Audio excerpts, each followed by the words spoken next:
Vamos a pasar al segundo mensaje de esta tarde. Hermanos, estamos viviendo tiempos críticos, estamos viviendo tiempos difíciles en el mundo. Y conforme pasan los días y vemos los acontecimientos mundiales, claramente podemos percibir que el retorno de Jesucristo no está muy lejano. Es lo que deseamos realmente y es lo que le pedimos a nuestro Dios constantemente, que esto se lleve a cabo lo más pronto posible.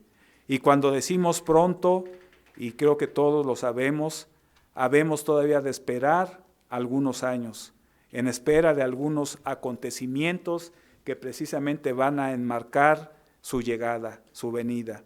Y esos acontecimientos los sabemos, los hemos visto, hemos estudiado, que ya cuando lleguen a un punto culminante, a un punto crucial de la profecía, habrá de pasar todavía 3 años y medio a partir de que veamos estos eventos claros en cuanto a la profecía bíblica. Falta que lleguemos a esos eventos todavía, estamos en espera, estamos viendo, pero cuando lleguen a suceder esos momentos, esos eventos claros que entendemos de la profecía, habremos de esperar, como les digo, todavía 3 años y medio, porque la Biblia habla de ese tiempo de gran tribulación. Cuando decimos que sea pronto su venida, sabemos que tienen que pasar algunos años más para que esto acontezca. Pero en menos, como decía en los anuncios, en menos de dos días, y recuerdo a un ministro que ustedes lo han de recordar, que siempre daba la hora, los minutos y los segundos exactos de que habría que celebrar las fiestas, pero entonces en menos de 2 días estaremos celebrando la última temporada de fiestas que nos recuerdan esos acontecimientos que muy pronto van a estremecer a este mundo, que muy pronto van a estar a la vista del mundo entero. Es algo que todo el mundo, todas las gentes de todo el mundo lo van a ver. No va a ser algo que se tendrá que saber por fe o entender por fe, sino será a la vista de todo el mundo que lo podrá ver con sus propios ojos. La siguiente fiesta que celebraremos, hermanos, es la fiesta de trompetas, que nos recuerda precisamente el retorno de Jesucristo. Entre varias enseñanzas de esta importante fiesta, entre las enseñanzas que saquemos de esta importante fiesta, nos recuerda el retorno de Jesucristo principalmente. O sea, ese es el propósito central de la fiesta, hablando ya del retorno físico de Jesucristo. Y conforme vemos la cercanía de estos eventos, la palabra de Dios nos exhorta a vivir como sabios.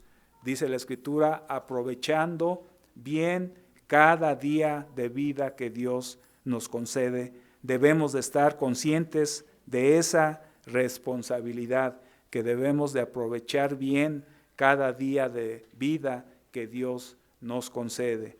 Quiero que comencemos en este sermón, y este sermón lo he titulado Ser diligentes para el regreso de Jesucristo.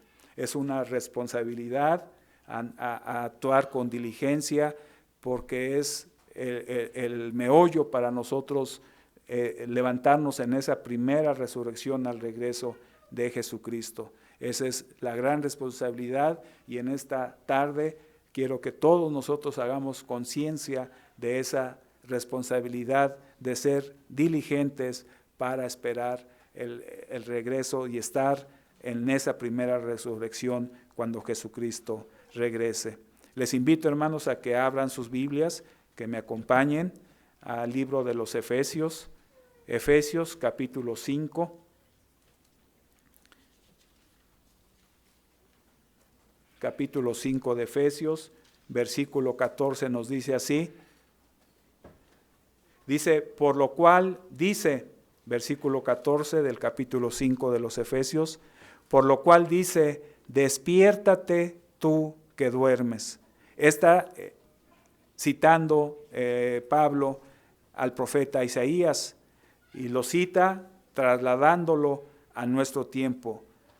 Dice así: despiértate tú que duermes y levántate de los muertos y te alumbrará Cristo. Una señal de que estamos despiertos, no sé si les ha sucedido, es cuando de un sueño profundo que a veces no queremos levantarnos, o sea, es tan profundo que medio abrimos los ojos y otra vez nos volvemos a dormir. Entonces habla de ese sueño profundo y dice: despiértate tú que duermes y levántate de los muertos. Casi es similar, es estar dormidos, perdemos conciencia, nuestra mente no está trabajando y estamos en un estado, como dice aquí la cita, de un sueño muy profundo. Dice: y te alumbrará Cristo. Versículo 15: mirad pues con diligencia cómo andéis, no como necios, sino como sabios. Versículo 16: aprovechando bien el tiempo, porque los días son malos. Aprovechando bien el tiempo. Y sabemos que el tiempo, pues, es nuestra vida, es lo que nosotros, el tiempo lo vemos en nuestra vida, es la vida que nosotros tenemos. Podemos decir que aprovechando bien cada día de nuestra vida que Dios nos concede, debemos de aprovecharlo al máximo. Dice así: porque los días son malos. Fíjense, si eran malos hace, por ejemplo, 2000 años aproximadamente, y esto lo está diciendo el apóstol Pablo, ¿cómo serán 2000 años después? O sea, esto lo estaba diciendo 2000 años antes. ¿Cómo son entonces en nuestro tiempo? Nosotros lo podemos ver ahora que tenemos acceso a muchos medios de comunicación. Vemos las noticias tanto nacionales como internacionales y vemos estos acontecimientos y tenemos entonces la evidencia que estamos viviendo días muy malos, y lo vemos en las noticias cotidianas, en el diario vivir. Estaba viendo, por ejemplo, aquí en la Ciudad de México ya asaltos a plena luz del día en los automóviles que están en el gran tráfico aquí en la Ciudad de México, que ya en plena luz del día, con arma en la mano, asaltan a los conductores, les quitan sus pertenencias. Y aquí pasó un caso a nuestro hermano Benjamín Granados igual. Él venía en su camioneta, en su auto, y pasó mal momento, ¿no?, de ser asaltado. Y lo vemos secuestros, vemos asesinatos, y no solamente en nuestra ciudad, en toda la República Mexicana y en todo el mundo, problemas económicos. Entonces vemos que los días, si anteriormente decía aquí Pablo que son malos, pues estamos viendo tiempos muy malos en este tiempo. Y dice el versículo 15, que seamos, mirad pues con diligencia cómo andéis, no como necios, sino como sabios. Que seamos, nos dice que seamos diligentes, del latín diligere, que es el esmero y el cuidado en ejecutar algo. O sea, debemos entonces tener esmero y cuidado en ejecutar algo. En este caso, que seamos diligentes en las cosas de Dios. Una prontitud de hacer algo con gran agilidad, tanto interior como exterior. Es la definición de ser diligente. Como toda virtud, se trabaja verdaderamente poniéndola en práctica. Estas virtudes las tenemos que trabajar verdaderamente para poderlas poner en práctica. Dice el versículo 17, por tanto, no seáis insensatos, sino entendidos de cuál sea la voluntad del Señor. ¿En qué debemos de ser diligentes entonces? En ser sabios y entendidos de la voluntad de Dios y aprovechando bien nuestra vida, que se mide en el tiempo, porque los días son buenos o son malos. Leímos que son malos los días. son malos y se van a ir empeorando más todavía. Y no es como dice una persona que sea uno ave de mal agüero, pero se van a ir empeorando sabiendo que posteriormente va a resplandecer el día. Es necesario entonces que así sea, pero las buenas noticias es de que cuando todo esté más oscuro, está por amanecer. Y estos eventos, hermanos, enmarcan y anuncian el retorno de Jesucristo. Son las fiestas que vamos a celebrar muy pronto. Todos los negocios hacen un balance. La mayoría de los negocios hacen un balance. Los que son, por ejemplo, contadores, saben, por ejemplo, que hay, no sé si todavía exista, los estados de resultados, que le llaman estados de pérdidas y ganancias. O sea, cuánto perdió, cuánto ganó la empresa, cuánto perdió. Cuando se hacía un análisis en el banco, se pedían los estados de resultados, o sea, estados de pérdidas y ganancias para ver cómo iba el negocio, las pérdidas y las ganancias, para ver qué tan efectivos están siendo en su funcionamiento, como les decía, y al final de cuentas, el balance es para saber si se está habiendo ganancias o está habiendo pérdidas, y si no están habiendo las ganancias que se esperan, entonces se tienen que tomar las medidas pertinentes y tienen que hacerlo porque no se pueden trabajar con números rojos por mucho tiempo. Así mismo, hermanos, en este ejemplo, en la vida cristiana, no debe de ser muy distinto. Debemos de vez en cuando, cada quien, hacer nuestro propio balance espiritual. No podemos hacerlo por los demás, no es posible, debemos de hacerlo uno mismo, ese balance espiritual en nuestra vida. Debemos entonces de analizar cuáles son nuestras prioridades en nuestras vidas cotidianas y de esa manera saber cómo estamos usando el recurso tan valioso que Dios nos da, que es nuestra vida y nuestro tiempo. Yo recuerdo, hablaba un gerente de ventas y me decía, ¿sabes cuál es el capital del vendedor? O sea, hablando, ustedes saben, por ejemplo, en un negocio el capital es lo que se aporta de dinero para que se eche a andar un negocio. Entonces él me decía, pero ¿tú sabes cuál es el capital de un vendedor? Y cuando yo empezaba decía, no, pues la verdad no sé. Pues es el tiempo que tú aproveches para visitar clientes. Entre más visites clientes y estés enfrente de ellos y promoviendo y viendo las necesidades de tus clientes, estás aprovechando bien el tiempo, porque es el capital de un vendedor. Porque si tú sales y no visitas clientes, pues no vas a tener las ventas y obviamente no vas a tener los ingresos que tú quieres tener. Y realmente sí, el capital, en este caso de un vendedor, es el tiempo que uno use adecuadamente. Y les digo, no es muy distinto a la vida de un cristiano, es el tiempo que nosotros aprovechemos para estar cerca de nuestro Dios, conociendo la voluntad de nuestro Dios y aplicándola en nuestra vida cotidiana, en nuestra vida diaria.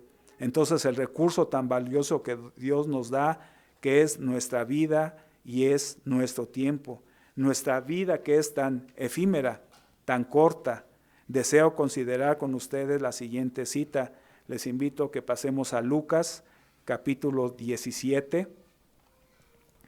¿Por qué? Porque estamos hablando de un sentido de urgencia y de estar conscientes de los tiempos que estamos viviendo y que vivamos como sabios, como inteligentes y como diligentes. Por eso empezaba mi sermón, este segundo mensaje, de ver los tiempos en los cuales estamos viviendo, tiempos muy malos, y que en este capítulo 17 de Lucas que vamos a estudiar, vemos el sentido de urgencia y de estar conscientes de los tiempos que estamos viviendo y que vivamos como personas sabias, entendidas y diligentes. Veamos en el capítulo 17 del libro de Lucas, versículo 7, dice, hablando Jesucristo, dice así: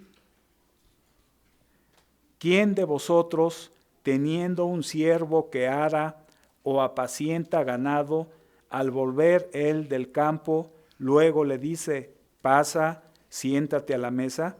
No le dice más bien, prepárame la cena, cíñete y sírveme hasta que haya comido y bebido, y después de esto come y bebe tú.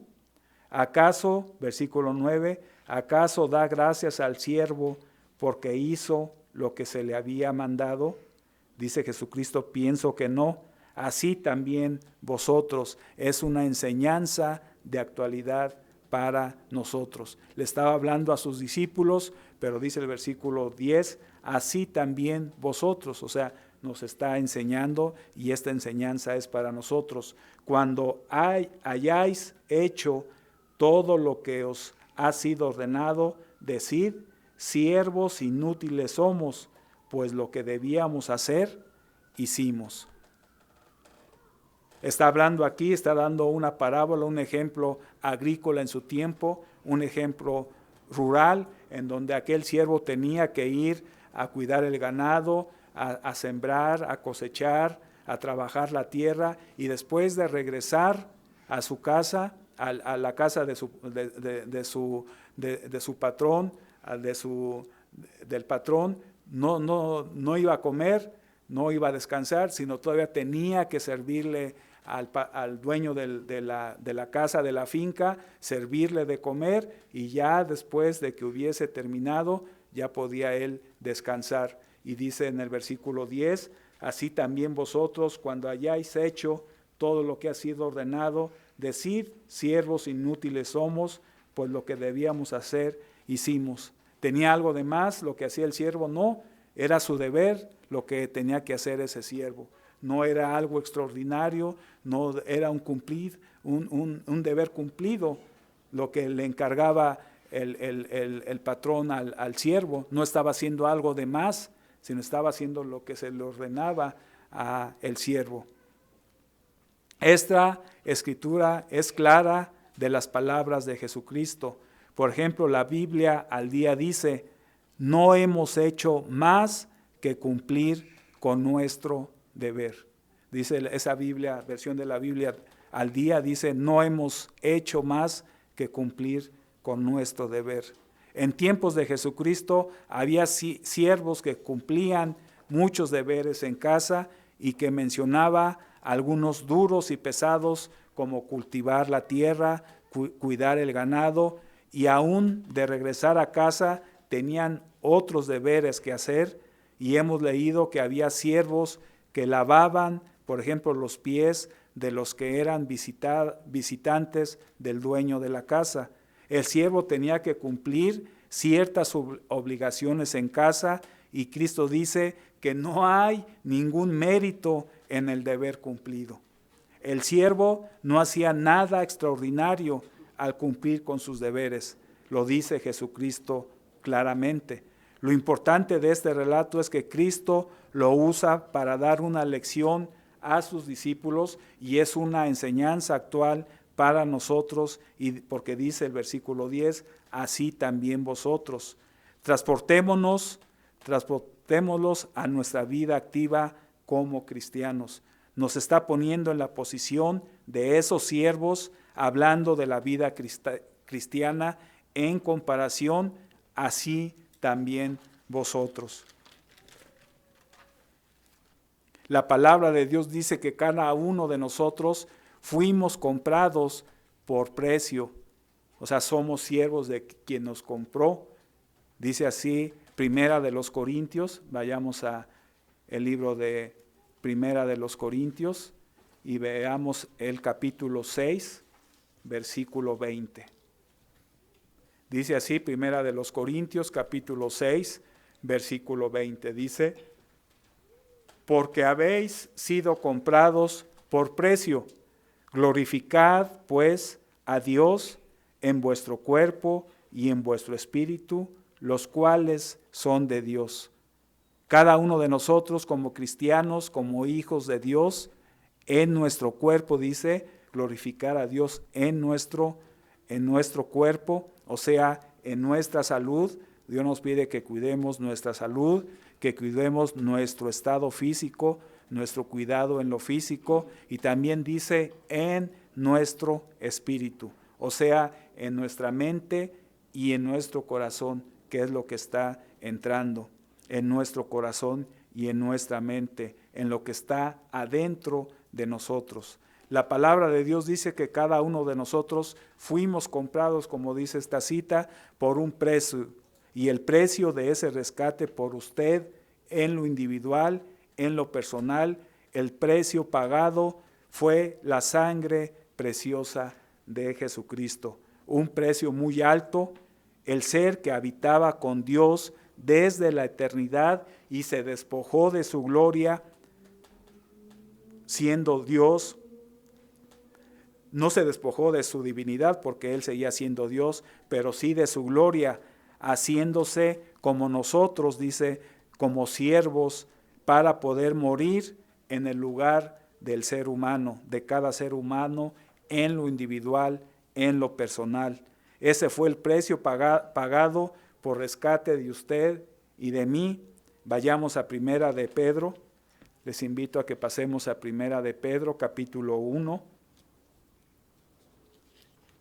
Primera de Pedro, capítulo 1, versículo 18. La palabra de Dios nos dice así: sabiendo que fuisteis rescatados de vuestra vana manera de vivir, la cual recibisteis de vuestros padres, no con cosas corruptibles, sino como oro o plata. Se pagó un rescate, hermanos, muy alto, y aquí está otra vez diciéndolo. Tal vez uno cuando lee la palabra precio, dice que fuimos rescatados, no con cosas corruptibles, o sea, la palabra precio, hablando de como oro o como plata, viene a nuestra mente un valor monetario, un valor en lo físico, pero dice que ni siquiera eso, cosas corruptibles como oro o plata, dice que fue un valor mucho más alto que lo que se puede pagar con todo el oro del mundo, con toda la plata del mundo, dice el versículo 19, sino con la sangre preciosa de Cristo, como de un cordero sin mancha y sin contaminación. Un valor inalcanzable que no tiene forma de medirse físicamente. O sea, no lo podemos equiparar con tanto oro o con tanta plata. Es un valor incalculable. Sino nos dice que es una vida pura, una vida limpia, una vida justa, una vida sin pecado que fue dado en rescate por usted y por mí. Estas citas que acabamos de ver nos da una perspectiva clara y nos ayuda a entender realmente quienes estamos en deuda con Dios y somos nosotros y no al revés. Los que estamos en deuda con Dios somos nosotros y no Dios, no al revés. Y cuando entendemos solamente estas dos citas, debemos de hacer conciencia que los que estamos en deuda, como decía, somos nosotros y no Dios, como si Él nos debiera algo. Por lo tanto, todo lo que hagamos en esta vida es solamente un deber cumplido.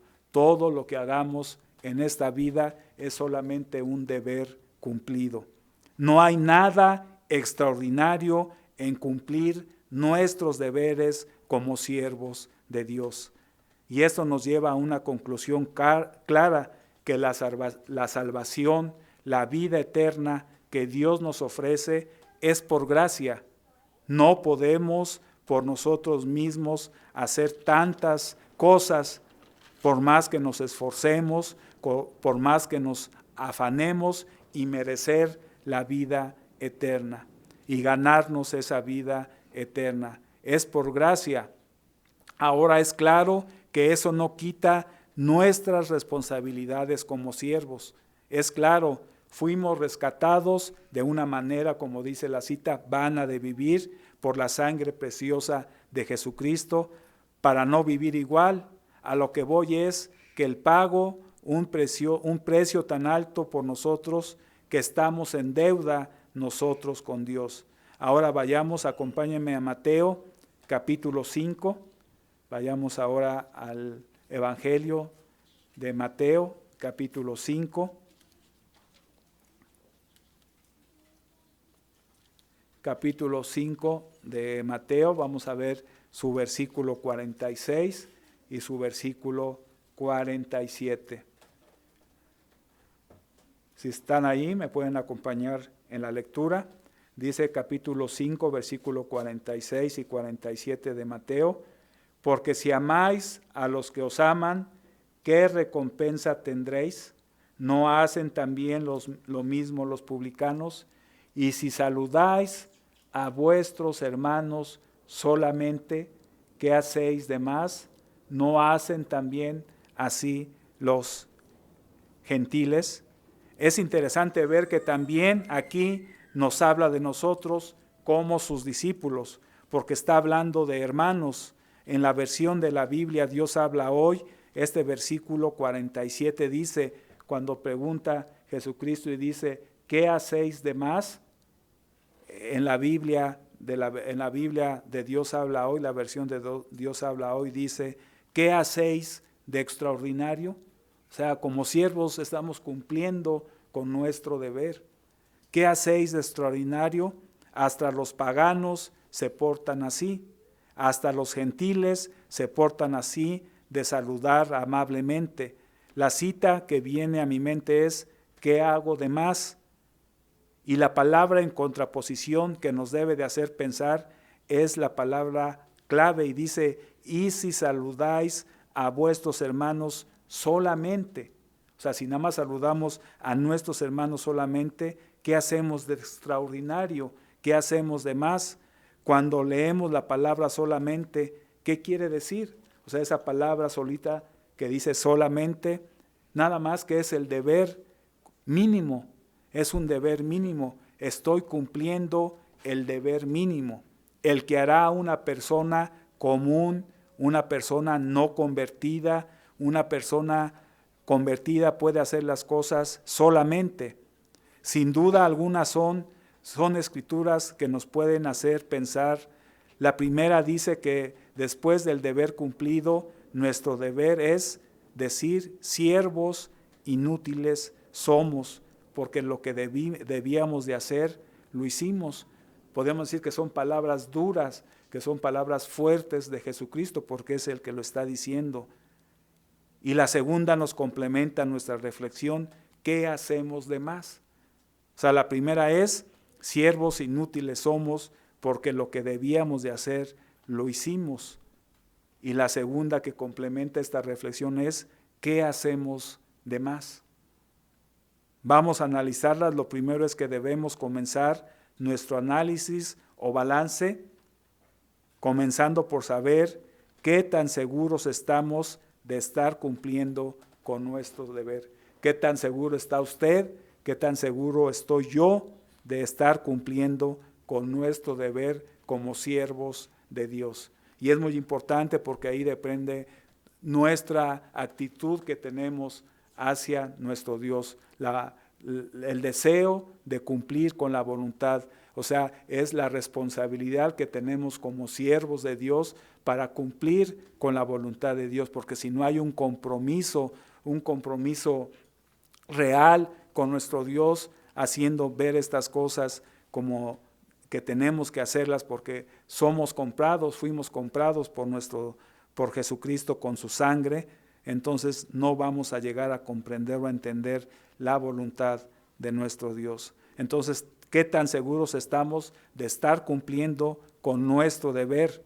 Obviamente debemos comenzar por ahí, en ese análisis o en ese balance, debemos de estar seguros que estamos cumpliendo nuestro deber. Porque fíjense, porque si ni siquiera estamos cumpliendo con nuestros deberes básicos, entonces no seríamos siervos de Dios. Por lo tanto, el deber básico de un siervo, ¿cuál es? El deber básico de un siervo es la obediencia a los mandamientos de Dios. Yo le digo a este que vaya y va. Yo le digo a este que venga y viene. hazme esto y lo hace. El deber básico de un siervo es la obediencia. Así como dice el versículo, así también vosotros, hablando de lecciones para cada uno. Obedecer es nuestro deber.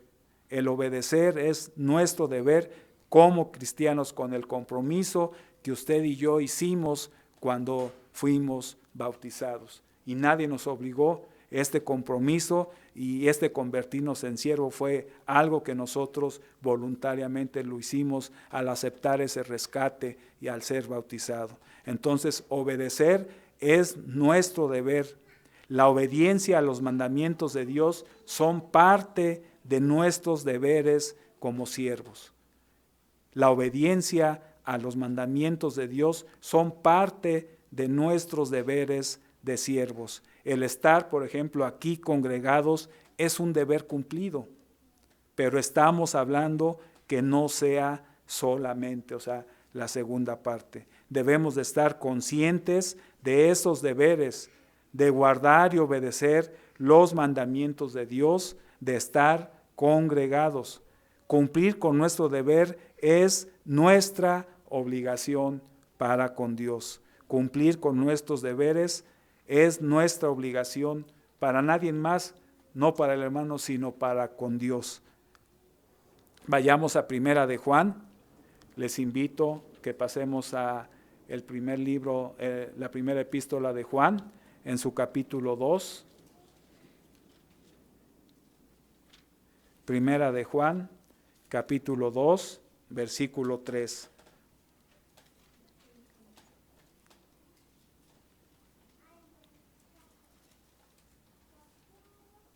Dice así, y en versículo 3 del capítulo 2 de Primera de Juan, y en esto sabemos que nosotros le conocemos. Como nuestro Dios sabemos que le conocemos, como nuestro Dios, como nuestro Señor, como nuestro sumo sacerdote, como nuestro amo. Dice, y en esto sabemos que nosotros le conocemos si guardamos sus mandamientos. Versículo 4, el que dice, yo le conozco y no guarda sus mandamientos, el tal es mentiroso y la verdad no está en él. Yo le conozco. Y mucha gente le dice, que se cree religiosa, le dice, yo le conozco y él me conoce, él me ama y yo lo amo. Pero ¿qué dice el versículo 4? El que dice yo le conozco y no guarda sus mandamientos, el tal es mentiroso. Dice, el tal es mentiroso y la verdad no está en él. Pero el que guarda, versículo 5, pero el que guarda su palabra, en este verdaderamente el amor de Dios se ha perfeccionado. Por esto sabemos que estamos en él. Versículo 6, el que dice que permanece en él debe andar como él anduvo. El que quiere andar como él anduvo, ¿qué debe de hacer? Pues guardar sus mandamientos y debe de ser obedientes a esos mandamientos. La obediencia a los mandamientos de Dios debe de ser algo muy claro en nuestras prioridades. Obedecer a los mandamientos de nuestro Dios debe estar muy claro, muy metido en nuestras prioridades. De ahí se desprende nuestras obligaciones en nuestros deberes cotidianos. Cuando nosotros está muy claro esa obediencia a los mandamientos y forma parte de las prioridades que nosotros tenemos, se desprende nuestras obligaciones en nuestros deberes cotidianos. De ahí se desprende lo que hago con mi vida cada día que Dios me da.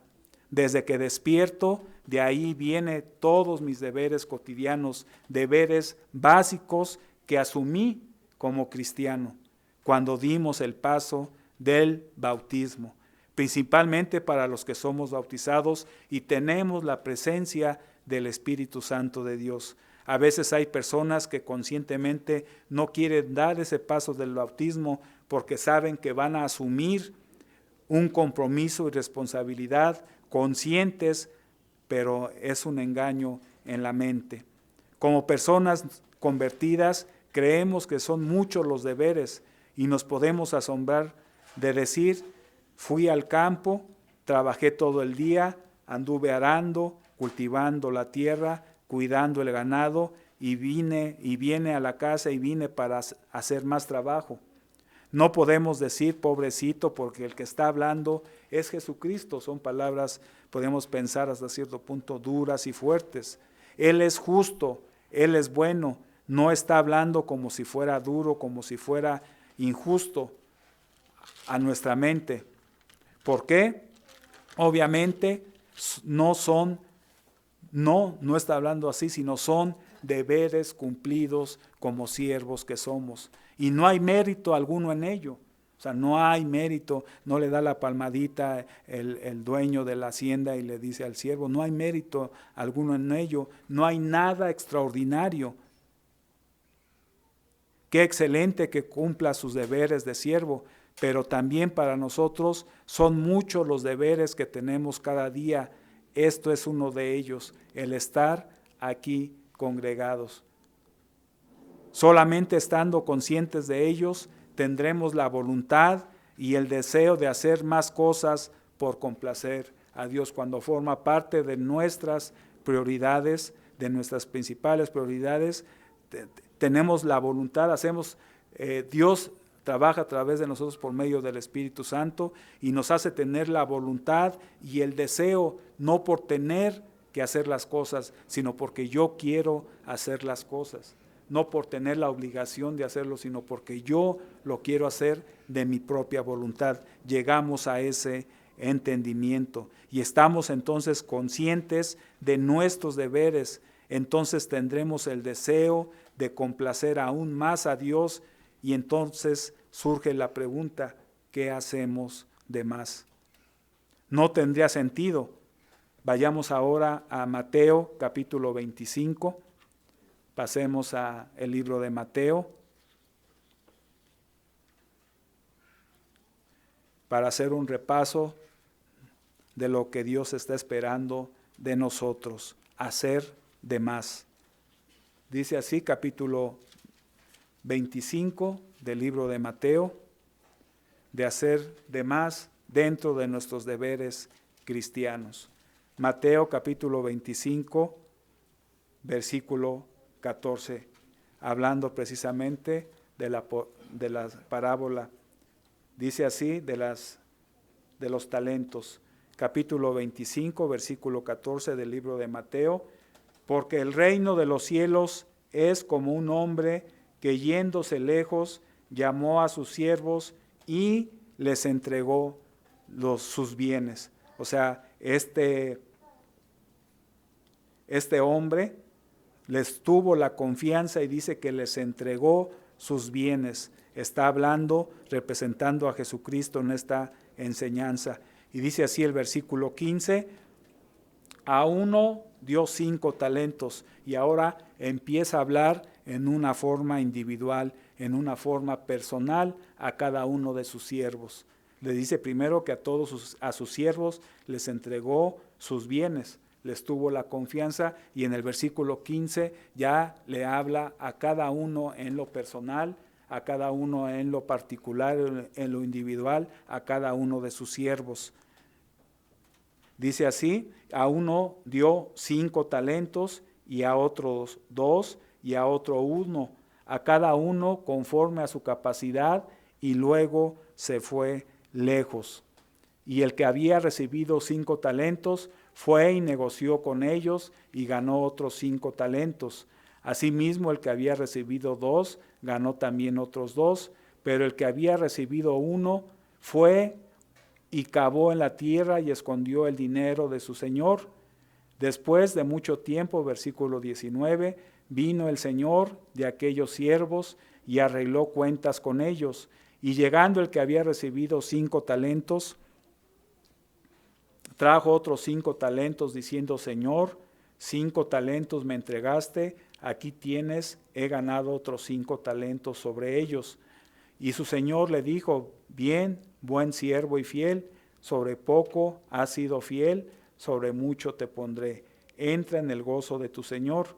Versículo 22, Llegando también el que había recibido 2 talentos, dijo: Señor, 2 talentos me entregaste, aquí tienes, he ganado otros 2 talentos sobre ellos. Versículo 23, su Señor le dijo: Bien, buen siervo y fiel, sobre poco has sido fiel, sobre mucho te pondré, entra en el gozo de tu Señor. Fíjese, dice: sobre poco has sido fiel, sobre mucho te pondré. Habla sobre los deberes cumplidos. Pero fíjense lo que dice el versículo 24. Pero llegando también el que había recibido un talento, dijo: Señor, te conocía que eres hombre duro, que ciegas donde no sembraste y recoges donde no esparciste, por lo cual tuve miedo y fui y escondí tu talento en la tierra. Aquí tienes lo que es tuyo. Versículo 26, respondiendo su Señor le dijo: siervo malo y negligente, sabías que ciego donde no sembré y que recojo donde no esparcí. Por tanto, debías haber dado mi dinero a los banqueros, y al venir yo hubiera recibido lo que es mío con intereses. Versículo 28, quitarle pues el talento y darlo al que tiene 10 talentos, porque al que tiene le será dado y tendrá más, y al que no tiene aún lo que tiene le será quitado.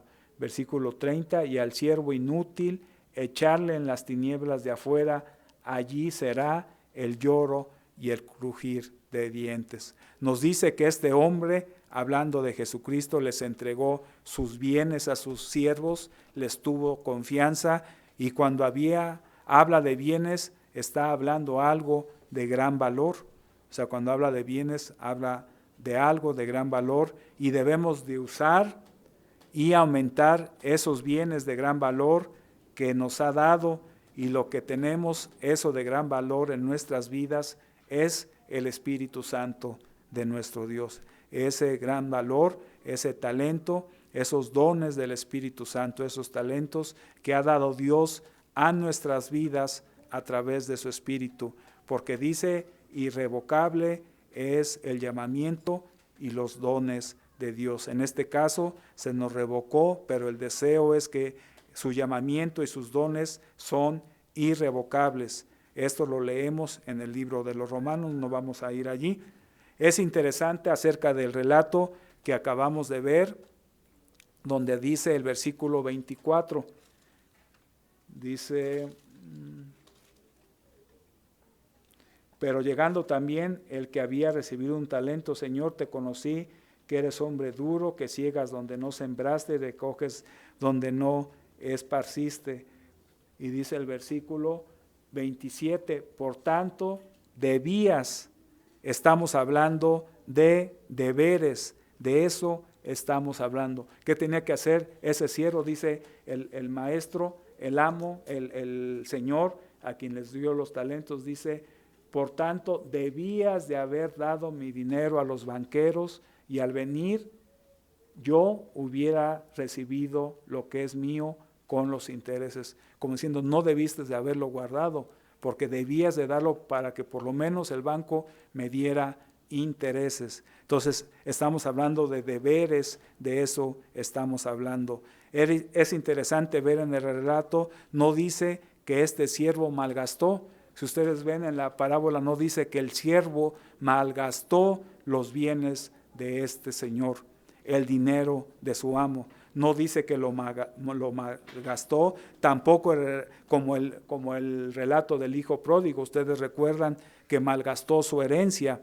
Este siervo ni siquiera hizo esto de malgastar, pero vemos las consecuencias de esto. No malgastó el talento, tampoco le robó al hombre, al dueño de los bienes, no le robó, tampoco lo usó para su beneficio personal. Si ustedes ven el relato, tampoco lo utilizó para un beneficio personal, pero estaba, de lo que leemos, él pensaba que había cumplido con sus deberes. O sea, este siervo que recibió un talento pensó que había cumplido con sus deberes. Veamos lo que dice el versículo 25. Cuando le entrega el talento, dice: por lo cual tuve miedo y fui y escondí tu talento en la tierra. aquí tienes lo que es tuyo. ¿Cómo entendemos entonces estas palabras? Aquí tienes lo que es tuyo. Él no lo malgastó, Él no lo robó, no lo usó para su propio beneficio. Hay una actitud en la vida de Él. Primero, juzga a Dios como alguien duro, ustedes lo pueden ver en el versículo 24, como alguien difícil de complacer. Aquí tienes lo que es tuyo. No tienes derecho a pedirme más, es lo que en ciertas palabras le estaba diciendo este siervo. Pero fíjense que nunca negó ser un siervo.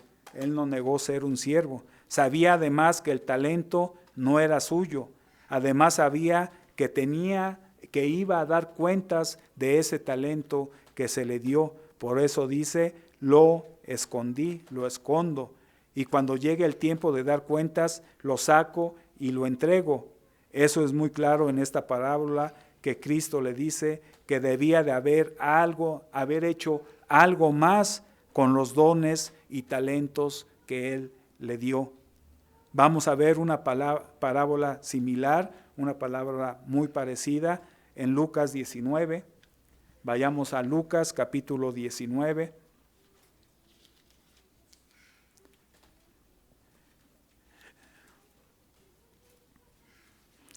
Capítulo 19 del libro de Lucas, versículo 11 y versículo 12.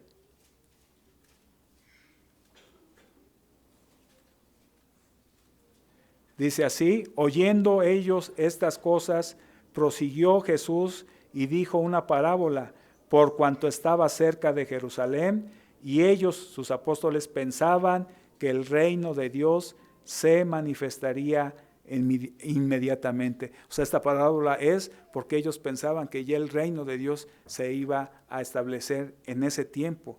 Esto es lo que estamos esperando en la fiesta de trompetas. Dice el versículo 12, dijo pues, un hombre noble se fue a un país lejano para recibir un reino y volver.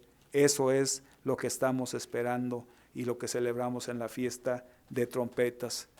Dice así, este hombre dice, sabemos que es Jesucristo, Él va a volver ahora en su segunda venida, no como un cordero, sino va a venir como Rey de reyes y Señor de señores, pero mientras Él regresa, dice aquí el versículo 13, y llamando a 10 siervos suyos, les dio 10 minas y les dijo, negociad entre tanto que venga. Mina, hermanos, de acuerdo a la equivalencia que tenemos en nuestras Biblias, en algunas Biblias, equivale al jornal de 3 meses de un peón. En aquel tiempo equivalía a un jornal, a 3 meses, al jornal de 3 meses de un trabajador, de un peón. Le dio 10 minas, por lo tanto le dio el jornal de 30 meses, casi de 2 años y medio. O sea, era una cantidad fuerte la que les dio, de acuerdo a la equivalencia de las minas. Y dice el versículo 14, pero sus conciudadanos le aborrecían y enviaron tras él una embajada diciendo, no queremos que éste reine sobre nosotros. Aconteció que vuelto él, después de recibir el reino, mandó llamar ante él a aquellos siervos a los cuales había dado el dinero para saber lo que había negociado cada uno. Nuevamente tenían que negociar, tenían que dar ganancia a esas minas que se les dieron. En las dos parábolas los siervos saben que los dones y las minas no son de ellos. Se los entregó el Señor, el hombre noble, Dios mismo en nuestras vidas como cristianos, y sabemos que tenemos que negociar porque también sabemos que daremos cuenta cada uno en lo individual. No podemos, en ese balance que estamos haciendo, no podemos trabajar en el estado de resultados, de pérdidas y ganancias, trabajar con números rojos. Tenemos que trabajar con números negros, tenemos que ser productivos. y aquí tenemos que esa mina que se nos da a trabajar, ese talento que se nos da a trabajar, tenemos que hacerlo producir como siervos de Dios. Pero ese trabajo que le invertimos, ¿verdad? No estamos haciendo nada extraordinario, estamos cumpliendo con nuestro deber como cristianos, nada más obedeciendo las leyes de nuestro Dios, no estamos haciendo algo extraordinario o algo de más. Dice así, que tenemos que negociar porque tenemos que dar cuentas cada uno en forma personal, en forma individual. Y dice el versículo 16, vino el primero diciendo, Señor, tu mina ha ganado 10 minas. Él le dijo, está bien, buen siervo, por cuanto en lo poco has sido fiel, tendrás autoridad sobre 10 ciudades. Vino otro, versículo 18, diciendo, Señor, tu mina ha producido 5 minas. Y también a este dijo, tú también sé sobre 5 ciudades. Vino otro diciendo, Señor, aquí está tu mina, la cual he tenido guardada en un pañuelo. Aquí está tu mina, igual que el del talento. Aquí está tu mina. Él no la malgastó, no la usó para su beneficio personal, ¿verdad? Dice, aquí está tu mina. Que entonces igual que el del talento, dice el versículo 21. 22 dice, 21, porque tuve miedo de ti, por cuanto eres hombre severo, que tomas lo que no pusiste, ciegas lo que no sembraste. Entonces él le dijo, mal siervo, por tu propia boca te juzgo. Sabías que yo era hombre severo, que tomo lo que no puse y que ciego lo que no sembré. ¿Por qué pues, versículo 23, no pusiste mi dinero en el banco para que al volver yo lo hubiera recibido con los intereses? Dijo a los que estaban presentes, quitarle la mina y dale al que tiene las 10 minas. Ellos le dijeron, Señor, tiene 10 minas, pues yo os digo que a todo el que tiene se le dará, mas al que no tiene aún lo que tiene se le quitará. Y también aquellos mis enemigos que no quieran que yo reinase sobre ellos, traerlos acá y decapitarlos delante de mí. Claramente habla del tiempo del retorno de ese hombre noble y habla también que en ese tiempo debemos de dar cuentas. Estas dos parábolas enfatizan dos cosas: la necesidad de ser eficientes y la necesidad de ser productivos espiritualmente hablando. Ser eficientes y productivos espiritualmente hablando. Las lecciones que podemos sacar es que la diligencia es recompensable y la negligencia es castigada. La eficiencia, ser eficientes es la capacidad para realizar o cumplir adecuadamente una función. La capacidad para realizar o cumplir adecuadamente una función. Y la negligencia es lo opuesto, falta de cuidado, falta de aplicación y diligencia de una persona en lo que hace, especialmente, dice el diccionario, en el cumplimiento de una obligación. O sea, nosotros tenemos la obligación de obedecer a nuestro Dios, guardando sus mandamientos, porque somos siervos comprados con la sangre de Jesucristo, somos siervos de Dios, pasamos a pertenecer a Dios.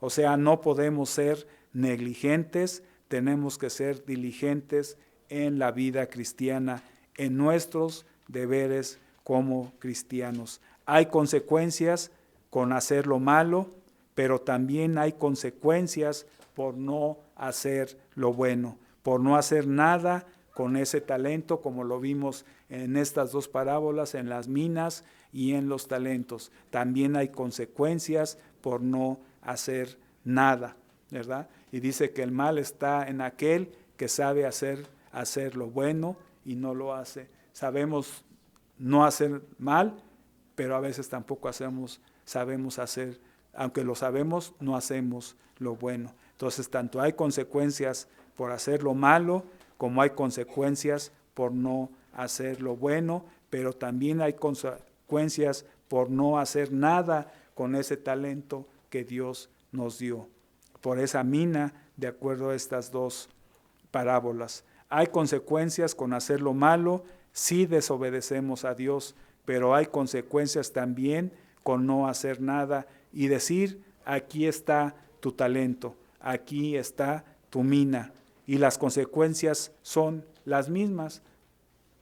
Está diciendo que son excluidos del reino de Dios, dice que son decapitados, o dice que ahí será el lloro y el crujir de dientes. Entonces son excluidos del reino de Dios. Si vemos estas dos parábolas, y también hay consecuencias por esconder el talento, por esconder la mina, así es de delicado este camino de vida. O sea, ellos, como les digo, no malgastaron, no hicieron fraude con esos bienes, sino que los escondieron, los guardaron, y eso también es muy delicado, no hacer nada con este talento porque no somos productivos. Y dice Jesucristo en Juan, cuando hablaba que sin mí nada podéis hacer, o sea, no podemos ser frutos árboles que no demos fruto, tenemos que dar fruto. Estas parábolas, hermanos, revelan que esta vida física sirve como preparación, es como un campo de entrenamiento para algo mucho más grande, mucho más grandioso en esta vida. Esto nos recuerda entonces que nuestra vida es un campo de entrenamiento, es una etapa de preparación para algo mucho más grandioso en esta vida. El propósito de nuestra vida actual es prepararnos, hermanos, en nuestro rol en el venidero reino de Dios, porque vamos a ser sumos sacerdotes, vamos a ser reyes, junto con nuestro Señor Jesucristo vamos a reeducar a todas las gentes en ese reino, iniciando con el regreso de Jesucristo. Entonces, el propósito de nuestra vida actual es prepararnos, es precisamente eso. Esta vida es nuestro campo de acción, nuestro campo de entrenamiento para algo grandioso que Dios tiene preparado para usted y para mí, en ese rol que vamos a desarrollar como reyes y sacerdotes en el reino venidero. Estas parábolas hablan de eso, del hombre noble que se fue a un país lejano, y hay un lapso de tiempo. En ese lapso de tiempo en el cual regresa, entrega sus bienes, les tiene la confianza a sus siervos, y luego les dice que negocien con esos bienes y que habrá tiempo para dar cuentas. Habrá tiempo para dar cuentas. ¿Cómo sabemos que no tenemos enterrado o envuelto en un pañuelo los bienes que Dios nos ha dado? ¿Cómo sabrá usted, cómo sabré yo que no tenemos enterrado ese bien, ya sea envuelto en un pañuelo, enterrado, lo que Dios nos ha dado? ¿Cómo estar seguros? Tenemos entonces que ver el contexto de estas dos citas, de estas dos parábolas que hemos estado analizando. La primera, lo vimos en Lucas capítulo 17, les invito a que pasemos nuevamente a Lucas capítulo 17, y ahora vamos a ver el versículo 1 al versículo 3, el contexto. Recordemos que no podemos aislar unas citas sin no ver antes el contexto. Dice así Lucas capítulo 17, pero ahora su versículo 1 al 3 dice: dijo Jesús a sus discípulos: imposible es que no vengan tropiezos, mas hay de aquel que por quien vienen. Mejor le fuera que se le atase al cuello una piedra de molino y se le arrojase al mar, que hacer tropezar a uno de estos pequeñitos. Mirad por vosotros mismos, si tu hermano pecare contra ti, repréndele, y si se arrepintiere, perdonarle. Vemos que tiene que haber un arrepentimiento. Dice el versículo 4, y si 7 veces al día pecare contra ti, y 7 veces al día volviere a ti diciendo, me arrepiento, perdonarle. Fíjense que en esta situación que les está planteando, de perdonar a los que nos han ofendido, y dice el versículo 5, dijeron los apóstoles al Señor, aumentanos la fe. O sea, qué difícil es lo que nos estás diciendo. En pocas palabras le dijeron los apóstoles a Jesucristo, qué difícil es lo que nos estás diciendo. Por eso le comentan en el versículo 5, dijeron los apóstoles al Señor, aumentanos la fe, porque este es lo que les estaba pidiendo Jesucristo, es un estilo de vida cristiano, basado en la vida de Jesucristo. Por eso les dice, aumentanos la fe. Y dice el versículo 6, entonces el Señor dijo, si tuvierais la fe como un grano de mostaza, podríais decir a este sicomoro, desarráigate y plántate en el mar, y os obedecería. Y después de la cita, vemos la cita que dimos al principio de este mensaje, diciéndole todas estas palabras que leímos en el versículo 10, y así también vosotros, o sea, dirigido ahora a su iglesia, a cada uno de los miembros en una forma individual. Aquí está diciendo algo más que debemos hacer, o sea, no solamente perdonar, arrepentirnos, sino algo más que debemos hacer, una actitud nacida de un corazón convertido, con la presencia del Espíritu Santo en ese corazón convertido, que Él nos ha dado y que debemos de aumentar en nuestras vidas, y ese es el reflejo de una persona convertida o de un corazón convertido, y alguien que está usando los dones y talentos de una forma correcta, de una forma productiva. Por eso está en este contexto. Los discípulos le pidieron que les aumentara la fe, y de ahí se deriva lo que hemos estudiado, para poder actuar de acuerdo no a nuestras expectativas, sino a las expectativas de Dios. Ahora vayamos a la otra escritura que veíamos en Mateo, capítulo 5. Capítulo 5 de Mateo, versículo 43. Dice así, oísteis que fue dicho, amarás a tu prójimo y aborrecerás a tu enemigo. O sea, y si nosotros vemos la escritura, pues no está escrito. En ninguna parte habla así de la escritura, ni en el Antiguo Testamento, ni en el Nuevo. Jesucristo decía, oíste que fue dicho, amarás a tu prójimo y aborrecerás a tu enemigo. Podía ser que cuando dice, oíste que fue dicho, como que fue algo en la mente de los judíos, de los fariseos en aquel tiempo, que ellos entendían por una situación que se presentó en el Antiguo Testamento. Y dice el versículo 44, pero yo os digo, amad a vuestros enemigos, bendecid a los que os maldicen, haced bien a los que os aborrecen, y orad por los que os ultrajan y os persiguen. Y diríamos también, como vimos en la otra cita, después esto, hay que aumentarnos, que nos aumente la fe. Aumentanos la fe para cumplir con esto, porque es difícil lo que nos estás pidiendo. Debes de aumentarnos la fe para poder vivir y actuar de esta manera, porque no hay de otra forma. Y dice el versículo 45, para que seáis hijos de vuestro Padre que está en los cielos, que hace salir su sol sobre malos y buenos, y que hace llover sobre justos e injustos. Ahora sí, dice el versículo 46, porque si amáis a los que os aman, ¿qué mérito tienen? Versículo 47, y si saludáis a vuestros hermanos solamente, ¿qué hacéis de más? No es solamente el saludo, sino ¿qué hacemos de más? Sinceramente y transparentemente, en un corazón convertido, es lo que está diciendo Jesucristo.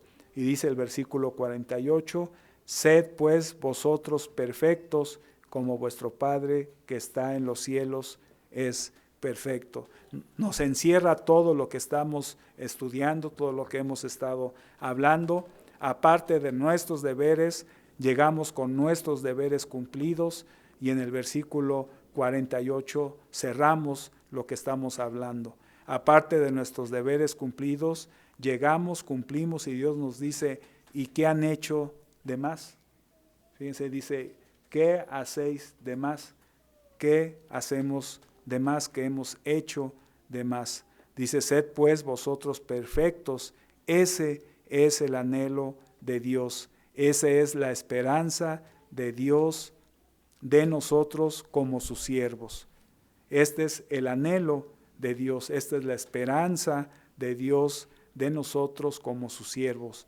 La palabra sed es llegar a ser o lleguen a ser. Cuando dice sed, pues vosotros es lleguen a ser o llegar a ser perfectos como vuestro Padre que está en los cielos es perfecto. El estilo de vida que Dios quiere y que demanda de sus hijos convertidos se ve reflejado en su relación amorosa con su prójimo.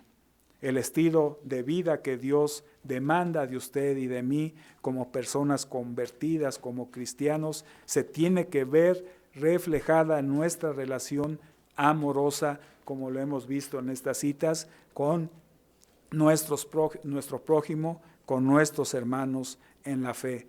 Dios quiere que lleguemos a ser perfectos como Él lo es, y para ello es necesario que pidamos que nos aumente la fe. Vivir de esta manera es la evidencia, hermanos. Vivir de esta manera es la evidencia que estamos negociando con lo que se nos ha confiado. Vivir de esta manera es la evidencia que estamos negociando con lo que se nos ha confiado, con aquellos bienes que se nos ha confiado para producir frutos. Que tengan buen inspirador sábado.